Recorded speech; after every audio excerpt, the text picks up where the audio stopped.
बुद्ध पनि हुँदो रहेछ मैले देखेँ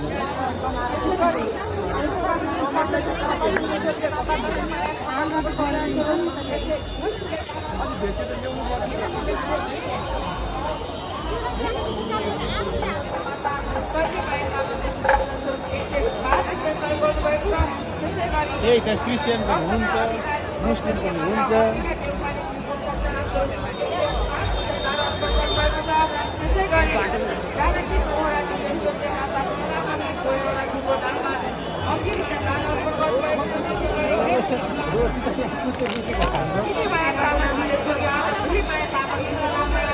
चढाउनु लिएर